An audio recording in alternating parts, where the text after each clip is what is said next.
اللہ یہ میرے ساتھ کیوں ہو؟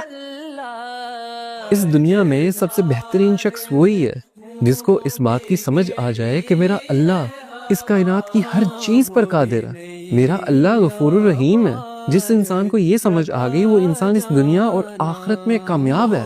ایک دفعہ آپ صلی اللہ علیہ وسلم کی محفل میں ایک بدو آ گیا۔ اس زمانے میں بدو ان لوگوں کو کہا جاتا تھا جو جاہل تھے۔ جب وہ شخص آپ صلی اللہ علیہ وسلم کی محفل میں آیا تو اس نے پوچھا کہ آپ صلی اللہ علیہ وسلم آخرت میں حساب کتاب کون کرے گا؟ تو آپ صلی اللہ علیہ وسلم نے فرمایا کہ آخرت میں تو حساب کتاب اللہ کریں گے۔ تو اس بدو نے دوبارہ پوچھا کہ اللہ کریں گے حساب کتاب؟ آپ صلی اللہ علیہ وسلم نے فرمایا ہاں اللہ کریں گے۔ یہ بات سن کر وہ بدو مسکرایا اور کہنے لگا کہ آپ صلی اللہ علیہ وسلم مجھے اجازت دیں، اور وہ وہاں سے اٹھ کے چلا گیا۔ اب کچھ صحابہ جو اس محفل میں بیٹھے ہوئے تھے ان کو اس بات کی سمجھ نہیں آئی۔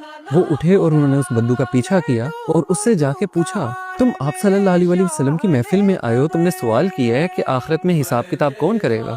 آپ صلی اللہ علیہ وسلم نے تمہیں جواب دیا کہ اللہ کریں گے، تم مسکرا کے اٹھ کے کیوں آ گئے ہو؟ تو اس بدو نے مسکراہٹ سے کہا کہ اگر اللہ تعالیٰ نے آخرت میں حساب کتاب کرنا ہے تو اللہ تعالیٰ تو بڑا غفور الرحیم ہے، وہ تو مجھ سے میری ماں سے زیادہ پیار کرتا ہے۔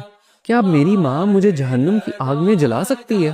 جب میری ماں نہیں جلا سکتی تو وہ رحیم و کریم میرا مالک میرا اللہ مجھے کیسے جہنم کی آگ میں پھینک سکتا ہے؟ تو وہ صحابہ آئے آپ صلی اللہ علیہ وسلم کے پاس اور بولا کہ آپ صلی اللہ علیہ وسلم اس طرح ہم اس بدو کے پیچھے گئے تھے، اس نے یہ بات کی ہے کہ اللہ تو بڑا رحیم ہے۔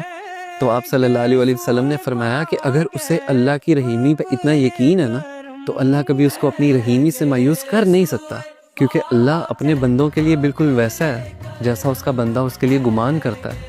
اگر اس کے بندے کو یہ یقین ہے کہ وہ بڑا رحیم ہے تو اللہ تعالیٰ اس کے لیے رحیم ہی ہے، اللہ تعالیٰ اس کو معاف ہی کرے گا۔